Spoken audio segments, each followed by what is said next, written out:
Today, I'm really pleased to be with Evangelia Leclerc of evangelialeclerc.com, and I'll leave a link to that beneath the video. Evangelia is a recruiter, expert career coach, and also a speaker and trainer with evangelialeclerc.com, but she also is an expert career coach with themuse.com. And when I first spoke to Evangelia, I just knew I wanted to have her speak for you today at the Careers with Purpose Summit, because there's so much that's unique about Evangelia. And because of her, I suppose, a specialist area in many ways is millennials. But I think a lot of what I noticed about Evangelia is that she draws upon her own life experiences in order to help others, which, those anecdotes, and if you add those up with the actual expertise, can really, really make an impact on you. So I'm really happy to have you here today, Evangelia. Thank you so much for joining us. Thanks so much, Alex. I'm so happy to be here. Excellent. Evangelia, just take us through then. As I said, I talked about that journey just now in terms of your journey, which doesn't sound like it was a straightforward. Could you talk us through your career and how you got to your current role? Okay. All right. Okay. So I guess, my interest in leadership and personal professional development really started in high school. I had some personal things that had happened in some people really close to me getting sick, having mental illness, that led me to be on this real journey of personal and professional growth for myself. It was the catalyst for me to really discover who I am and what I wanted to do in my life. So fast forward into college, that carried through as well. And it was in college that I was able to participate in a program called University of Dreams, which I was one of the first participants of the program at the time. Now it's been in business for 15 years and helps college students discover and pursue their dream careers. But through that program, it really just really fulfilled my desire to continue to seek that journey to discover my own professional dreams. And I'd become very close with the founder of the company at the time, and ultimately was brought on board. I helped write the mission and harness the mission of the program for the last 10 years. So now the company is called Dream Careers. So I'd worked within their professional development operations and staffing, serving over 10,000 participants along with our staff in their own professional and personal development and leadership. And so recently, really fast forward, within the last 9 months, I transitioned from that company, but knew that this is a mission that I carry so strongly to, help young people discover and pursue their dreams. So, and at the same time, I myself, having evolved with millennials and having evolved on my own journey, have pivoted a bit, yet still carry that torch within me in their own career discovery and pursuit. So where I'm at today is I'm continuing on that journey to help people through their career development, particularly millennials. That's whom I've grown up with in the last 10 years of my career. But I'm also really ignited with this new passion to also help millennials millennial women who are considering family planning, whom are forward thinking about their future and their desire to potentially be a mother. So desiring to help millennial mothers whom are in the workforce and are at a point where they're transitioning or pivoting as a result of them newly, their newly parenthood and some shifts that occur with that. So in short, that's where I'm at. A lot of it has transpired because of my own journey now of a 2-year-old, and I also am pregnant. So, and I see a huge need to help women in the workforce through this transitional period of their life. No, that's wonderful, and thank you for sharing that with us. And I second that as well, because not only do millennials need help, but I think there is certainly a yearning need for somebody like you to help women, and I think your own experiences are going to be so valuable. So as I said, everybody, Evangelia can give you some insight that I just can't give because of the fact I'm not a woman, of course. But anyway, in terms of your because it sounds like even when you speak and when I read your website, that you really found something that you found your purpose. You're helping people that you enjoy helping. You're enjoying something that you're doing something that you really enjoy doing. And why do you think that is so important? And why has it become such a focus now in terms of career development? Um, well, I think that number one, it's really the individual who becomes awakened to the fact that there's something missing in their life, or that there's this stirring and this yearning for something greater. So some of us go about our lives by default, let's say, by not really focusing in on, what is my purpose in the workforce. But I think the majority, especially because this has become a popular topic, are now beginning to think about that. So they're beginning to question whether they are in alignment, whether what they're doing is fulfilling, whether it makes them feel important, and whether they're also contributing to a cause that they believe in. So part of it is a conscious awakening that I think is happening on a wider scale within society. So that's part of it. But another part of it is you feel it within you when you feel that lack, or that pulling, or that stirring to something greater. So that's what causes a lot of people to begin to more purposeful career, or just ensure that what they're doing is tied to a greater purpose. So that broadly, covers your question. No, it does. It does. And And so, do you have any deeper into that? yeah, that's good. That's good for me. And I think as well, what's great from your own, not just from your own journey, but from the discussions that we've had about evangeliclaire.com and your Ready Steady Rock Academy, is that you've I suppose highlighted some key steps to finding a career that's aligned with purpose. And you've I think, is it six? There are six steps. So you've got awakening, discovery, unfamiliar, planning, resources, the desert, and obstacles. Could you just take us through those and tell us a bit more about those steps? Yeah, first I'll frame it this way. I learned about this process through my 10-year career at Dream Careers. When I first joined the company is when we were developing this process. Particularly, I attribute it to Brian Bunce, who headed up our educational department at Dream Careers. And he defined the journey as such. It's called the Dreamer's Journey. And I carry that with me. I lived it myself. I'm living it now. And I taught many participants this journey. And so, in short, it's not my own. It's just codified this way. And it has helped somebody through their process and really dealing with purpose. So, they happen in phases, and they've been codified as such, as you've mentioned. And the thing that's really assuring, or puts you at ease, is that these phases don't happen in any specific order.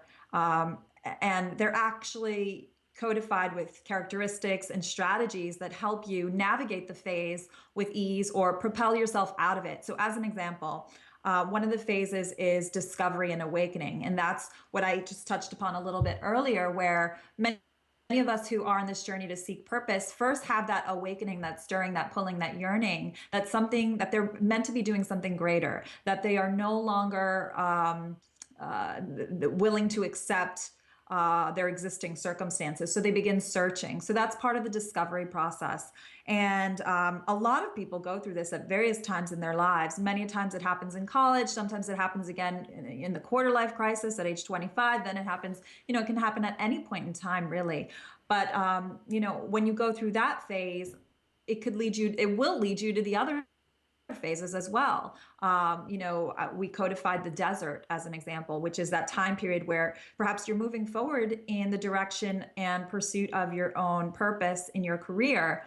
But then what happens is you hit so many roadblocks, you feel isolated. The characteristics are like as if you're in the desert per se. And the strategies that one could employ within the desert really have to be, going through it and, surrendering to your faith, revisiting what strategies you may have employed in the past. When you've been in a desert in the past, what did you use to help you get out of that desert? what was helpful, and perhaps you need to revisit those strategies as well. So by codifying, understanding what the phases are, understanding the characteristics and all the strategies, not only will it allow you to go through it and navigate this journey of yours with more ease, but it will also allow you to feel a little bit more in control, or at least at ease with your journey. No, that's great. And I think for me, I recognize those particular, I suppose, milestones. I suppose they're almost like milestones, I guess. And I recognize that the awakening, particularly because I feel myself that there was a point where I had I suppose, yeah, I had an awakening. But are there any particular, I suppose, characteristics that identify, for example, the awakening? Are there any particular characteristics, and are there any strategies that you could share with us in terms of getting past that awakening phase? Yeah, the awakening phase, specifically if you are or in the workforce, often comes when you feel like this stirring, or this like on edge or antsy a little bit to figure out what's next, or you begin to feel like your purpose is no longer here, and you're beginning to feel pulled to wanting to explore and discover things that give you greater meaning in life. You feel the greatness within you, but you no longer feel like you are contributing contributing at your best environment. You kind of feel like a big fish in a small pond, like you want to serve at a greater capacity or in a different capacity. So those are some of the characteristics.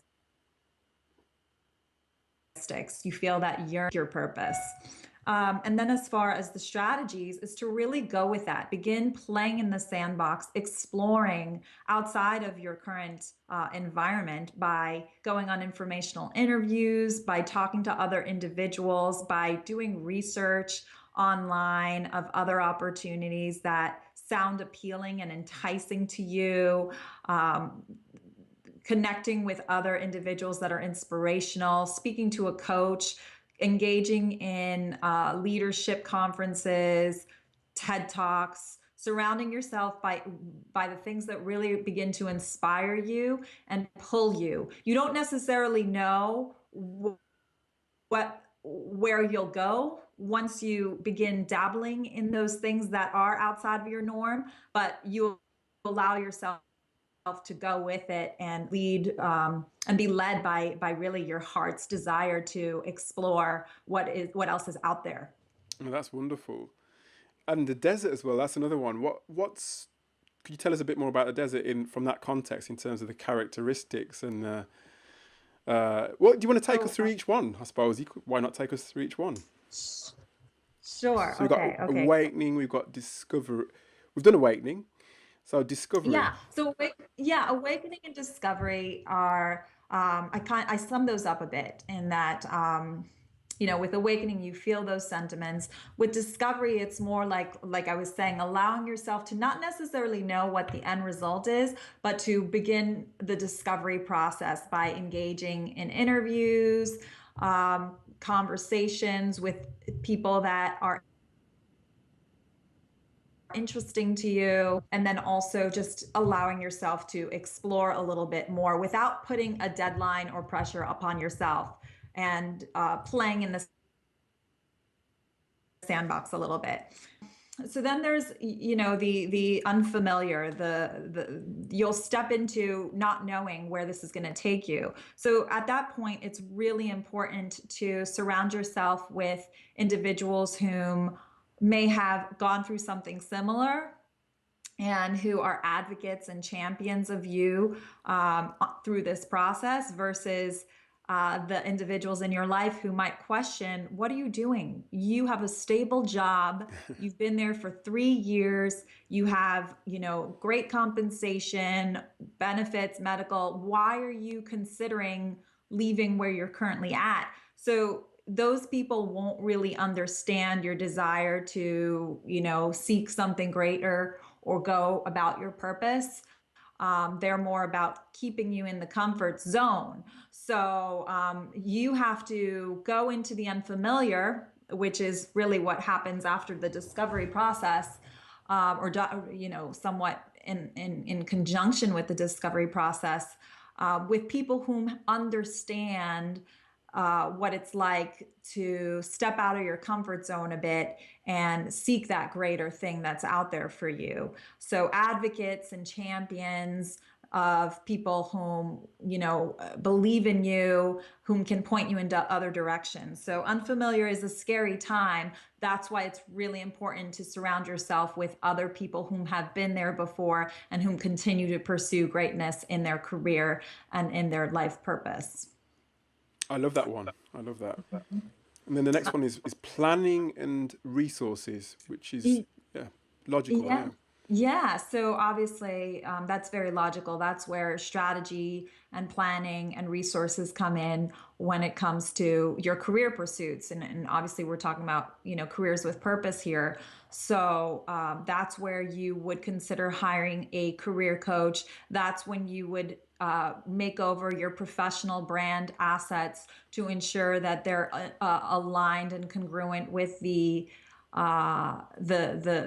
plan or the purpose that you desire for yourself in your next journey. You would have gone through the discovery process. You would have gained clarity on what it is you want, and the planning resources is now about taking tactical and strategic measures to attain that. So again, professional brand assets, meeting with a career strategist or coach, um, beginning to align yourself with a network and communicate consistently to your network to nurture relationships with people that have had similar careers or whom can help you open doors within that area of interest. So that's where you get very clear on what is required for you to attain the next phase of your career.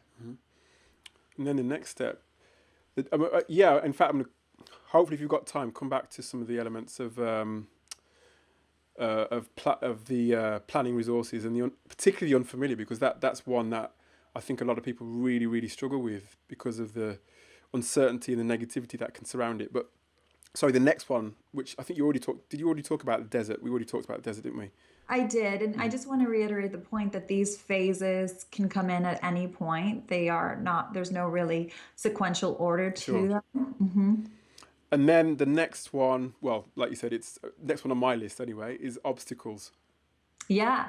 So same thing. It's, hitting those brick walls in which perhaps you might not get the call back or the response back or the feedback that validates you in your journey, or perhaps you are beginning to think limiting beliefs such as, oh my goodness, I have a mortgage, I have kids.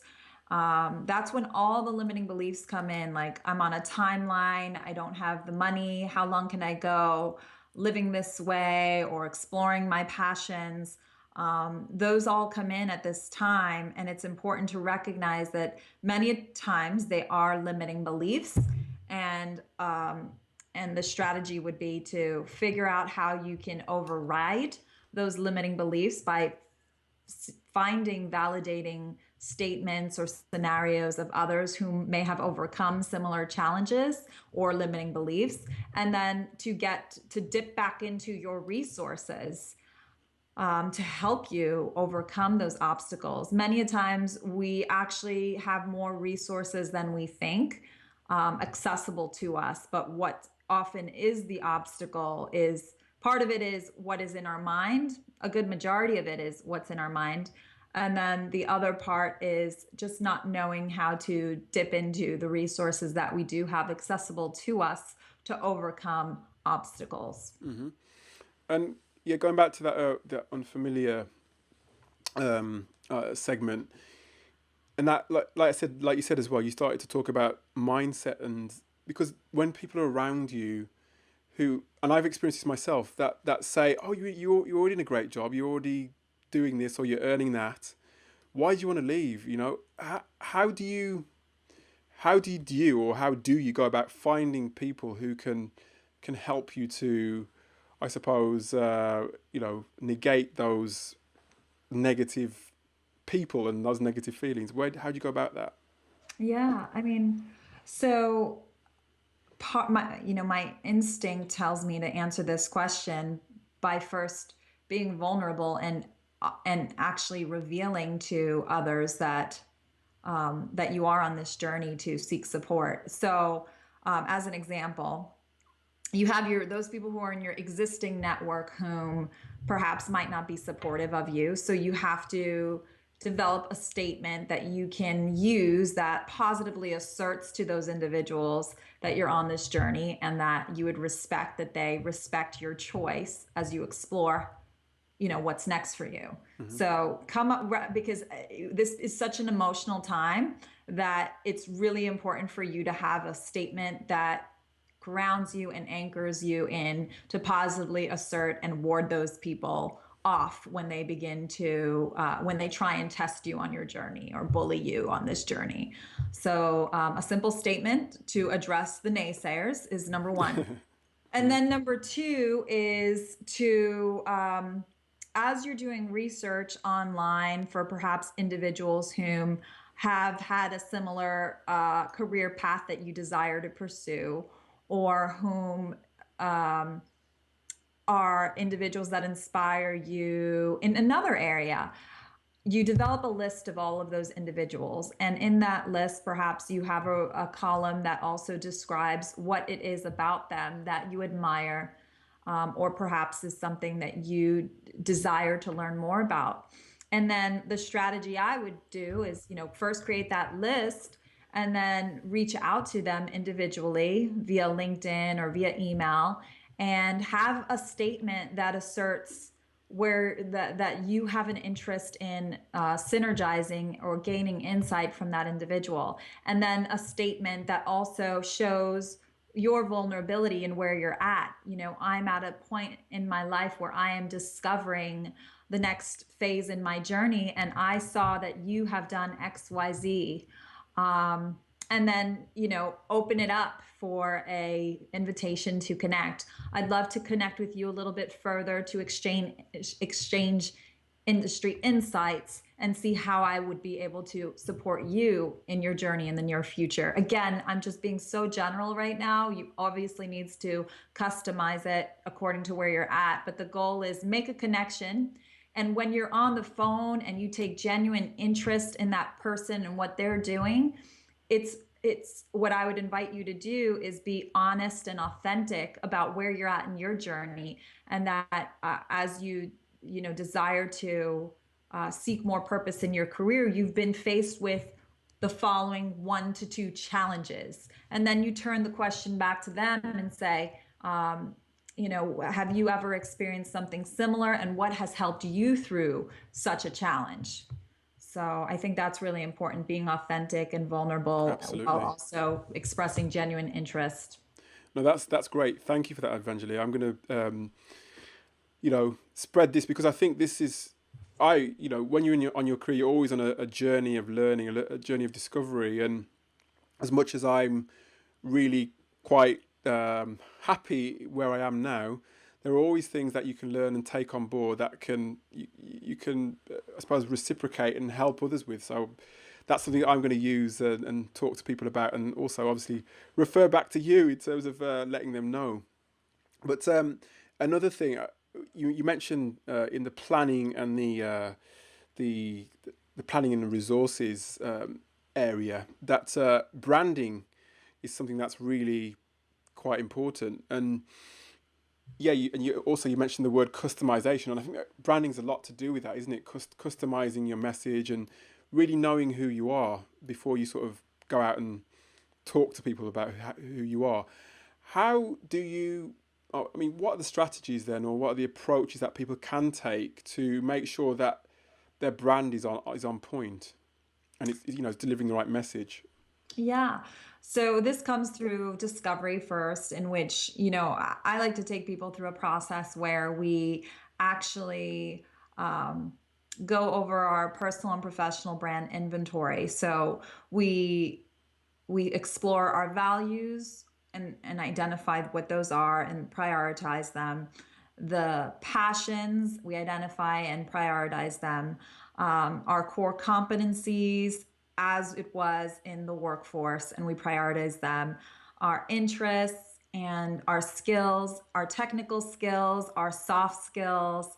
And then we also get very much dialed into not only what inventory we have in terms of what I mentioned, but our education, our milestones, and the moments that really trigger us, um, and that we come back to as like signs, as an example. Like for me, I had multiple signs that I, from high school, as early as 12, that I need to be in the personal and professional leadership development space. And the signs that I got weren't relevant to career at all. They were more like, my family's going through strife, mental and physical strife. And like, I hungered to like, you know, improve the world around me and myself and the people around me. So like signs like that are signs that you need to take note of in your personal and professional brand inventory.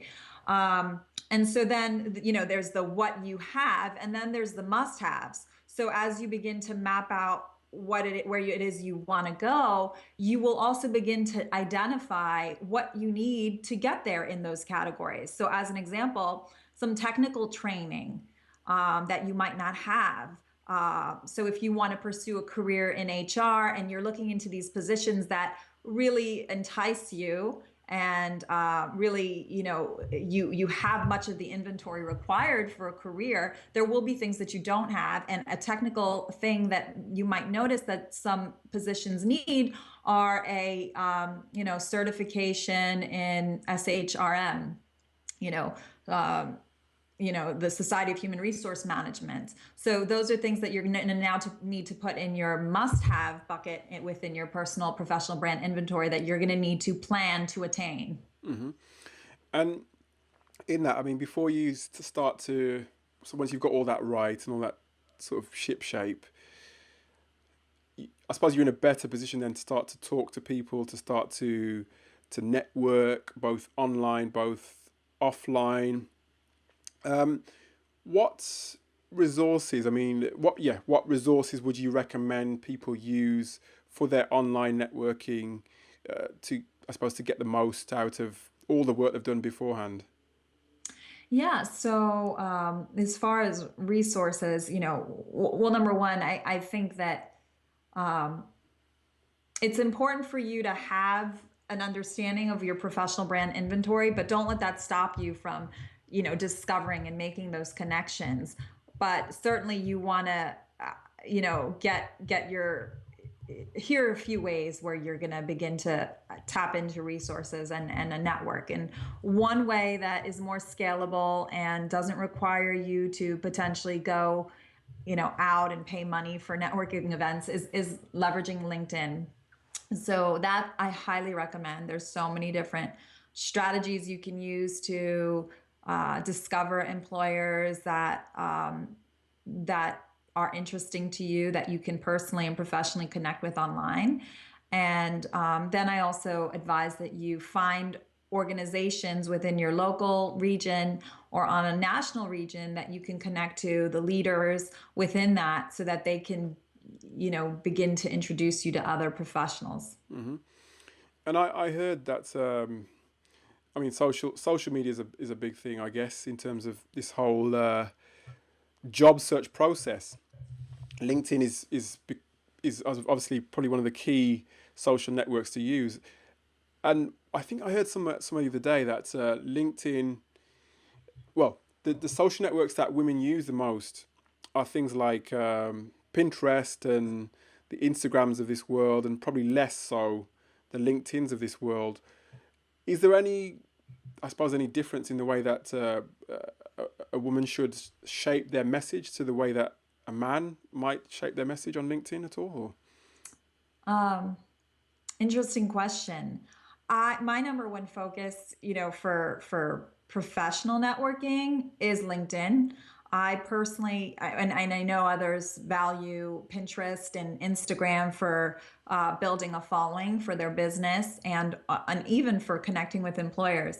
Um, I personally condone LinkedIn. And here's why, in terms of the difference in terms of a woman or man, I've never really given much thought to that. I just like to ensure that whatever activity is being done on LinkedIn is consistent with your professional brand and how you want to be perceived by potential employers, Hmm. potential clients, potential influencers that you want to be connected to. And what I mean by aligned is not it's more of integrity to yourself and where you see yourself in the future. So as an example, if you are in the space of if you desire to be a social media manager and you're on LinkedIn prospecting for employment, you better be, posting updates and publishing weekly or even 2 times a week, because you're representing your own professional brand. And if you can't leverage a social media tool like LinkedIn to network yourself professionally and have the correct images that represent your professional brand and your expertise as a social media manager, how and why would you expect somebody to hire you to do that for their company if you yourself don't have a robust, consistent, and congruent profile on your LinkedIn platform and on all the other platforms that that you would use to represent another company? Yeah, and I think that you mentioned a key word, that integrity and that authenticity of delivering your message, so that your brand is, because at some stage, if you don't deliver something that's authentic and connected to you as a person, then you're going to get caught out down the line somewhere. Somebody will say, actually, these two things don't quite marry up. Why on your LinkedIn profile are you saying this? And now that you're interviewing here, it's not quite there's not quite a match there. And that leads me on to actually quite on to the next question, in terms of resumes and CVs, etc. Because obviously part of your resources is not only your social media, but it's also going to be your resume, your CV. And I ask this question to everybody because there's so many mistakes that I see. I just want to see if the mistakes that I see are similar to the ones that you see. What mistakes do you notice most that people make most on CVs and resume, Evangelia? Yeah, I mean, I notice that most of the time, a lot of times, it either has too much information that is not relevant to the position that you're applying for. So many of us have such a long standing history of employment. And so you got to cut the stuff that's not required or not relevant to a position. That's number one. But some of us have a hard time doing that because we still value the work that we put in and the results. But if you're losing people in the details or irrelevancies, that will do you more harm than if you have a concise, tight, right resume. And again, this goes hand in hand, not really targeting it to the pain points and the what's in it for me for the employer. So it's important, and I forget who it was. I think Bradley Cush wrote a book about this, and I read it 10 years ago, and I still take away this comparison. When you're flipping through a magazine that has 500 plus pages and all you're looking for is perfume, you're going to notice the ads about the Yeah, perfume. of You're course. right. You're not going to notice all the other, dozens and dozens of ads in there. So similar to somebody who is a, screening or an I ATS like that. I love that. tracking system, right? They're only going to look for the keywords that are relevant, that pop. Those are the only things they're going to notice. So that's something to consider, just making sure that whatever you have, the look, the design, the feel, the keywords on your resume are relevant and pop to the position that you are applying for. I love that analogy, and I think relevance is something that I've been trying to hammer into people, not literally, but try talk to people about in terms of communicating to their audience, because, like you said, as much as you cherish the things that you hold dear and you feel you did really well at and excelled at, if it's not relevant, people are just going to sort of go over it. So you would have wasted your time anyway. So I love that. I love that analogy. And then in terms of you've got your CV. I mean, you touched on this slightly anyway. Uh, what in terms of the tactics for engaging? Do you have any sort of sort of hacks for engaging with people either online or offline at all? Yeah. So I think when you're pursuing a career with purpose, I think that what's absolutely necessary is you need to know which companies are of interest to you and begin baiting those companies or casting your net with those companies well before you even think of applying for the job. This is why I think that when you come to a coach like a week before you apply for the job, you're like way too late.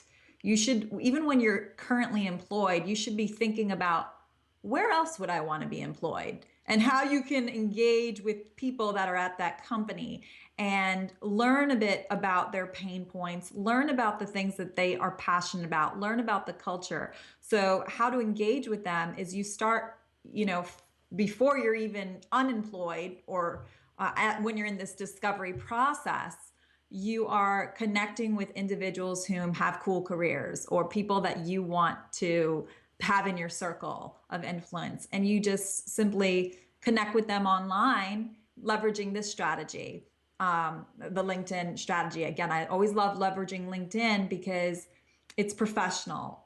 And they can always check you out. And if you have this robust profile and have done some of the professional brand building work, you will present yourself well. So I like the strategy of I wanted to, I'm always interested in synergizing with people in the industry of XYZ.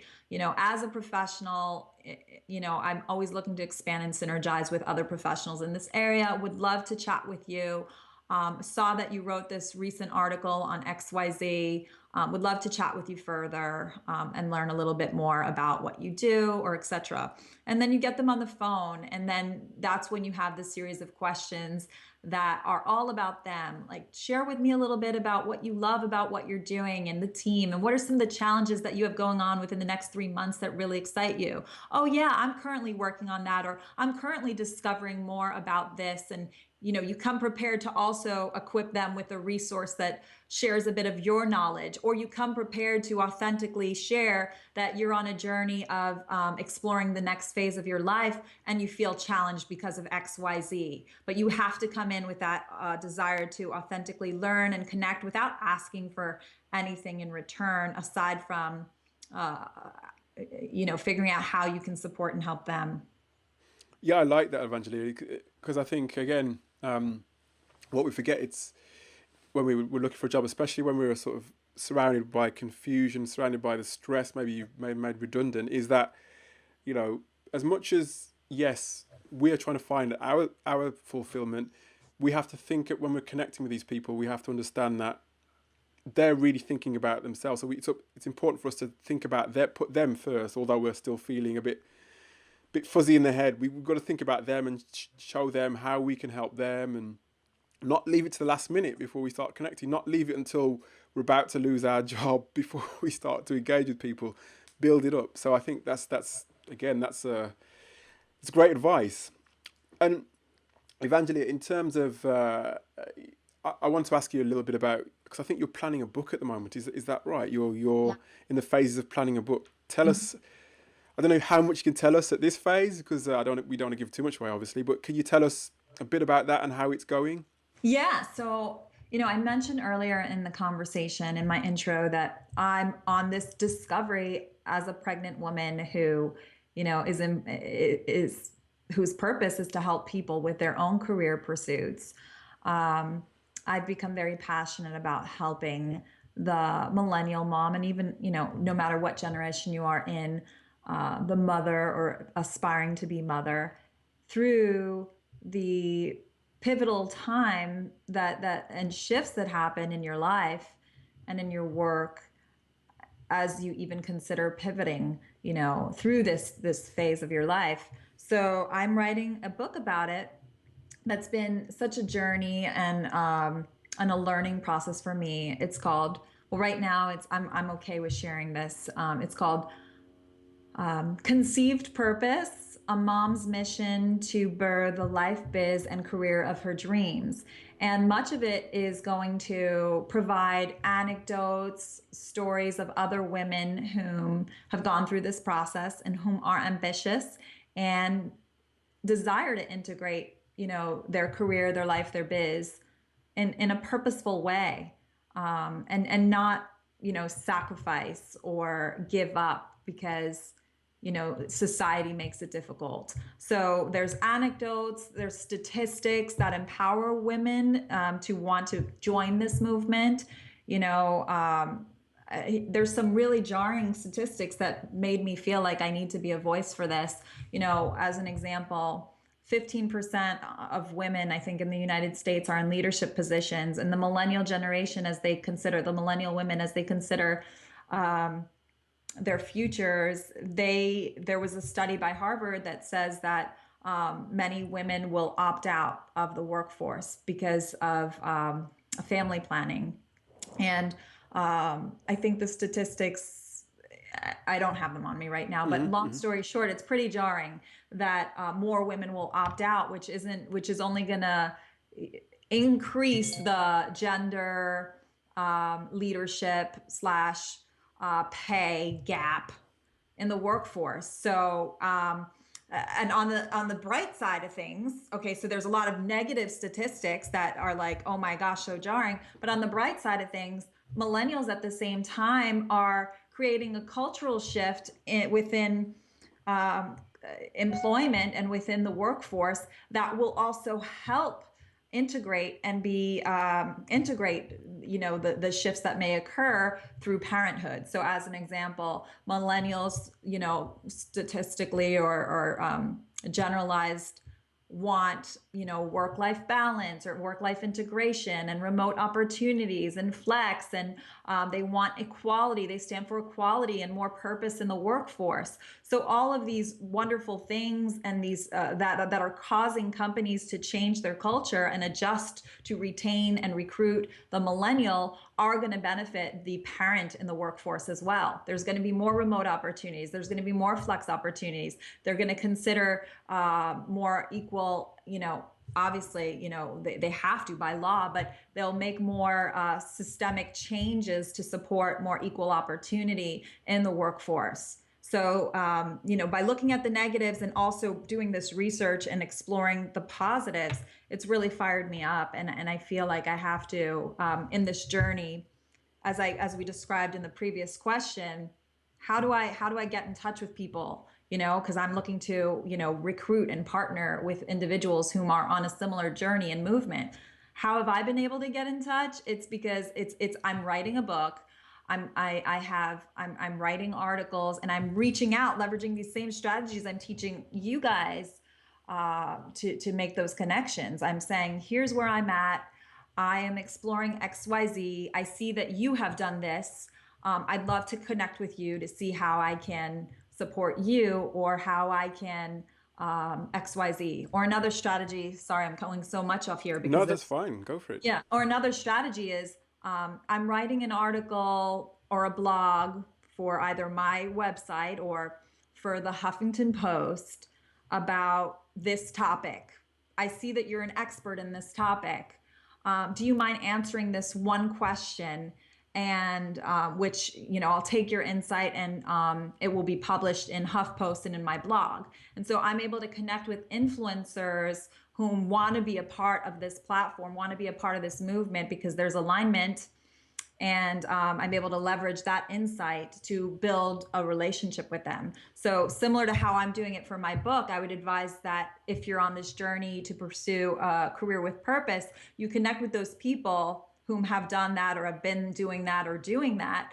And you say, I'm on this journey. I'm documenting my journey through a blog. Here's this one question I have for you. Do you mind sharing a bit of your insights? And once they respond back, then you can leverage that to build your relationship with them. And there's one thing that I've had several people, friends, for example, relations who have had children, women I'm talking about now, who've had children. And one of the things I've noticed quite strongly is that there's I suppose in some people, like lack of confidence when it comes time to either thinking about going back to work or going back into work. Are there any? I mean, I know everybody's mind works differently, and there are others who are more confident naturally than others. But are there any sort of any tips, any strategies that you could suggest, Evangelia, that could uh, help people with their confidence or help people overcome that fear? Of going back into the workforce. Yes, yes. Yeah. Um, so number one, I think is really important is hiring a coach or working with somebody. And I don't just say that because I want to like promote myself, but because the initial thing I would have said is this, because this is what I'm doing is, but I'm doing it because it's my purpose. It's like my mission to Hmm. write this book and help people. But so there's two things. You begin to find other women who have done it yourself, so you can find themselves, so you can find organizations of other women whom have young kids who have integrated back into the workforce, or you reach out to other women whom you may not know but whom are industry leaders in the space, and you say, here's where I'm at, I've seen that you've done this, would love to connect with you. And you share, you hear their story, or you begin doing research online to find support and validating scripts to make you realize that, hey, if all these other people have done it, I can do it too. The last thing you want to read are articles that say how hard it is to re-enter the workforce, or how hard it is to get a job as a pregnant person or somebody who's just given birth, because that's not going to serve you. It's serving me because I'm compiling the data so that I can then also overwrite the script with other data that validates that it can be done. But it's the reality. It's hard. We know that already.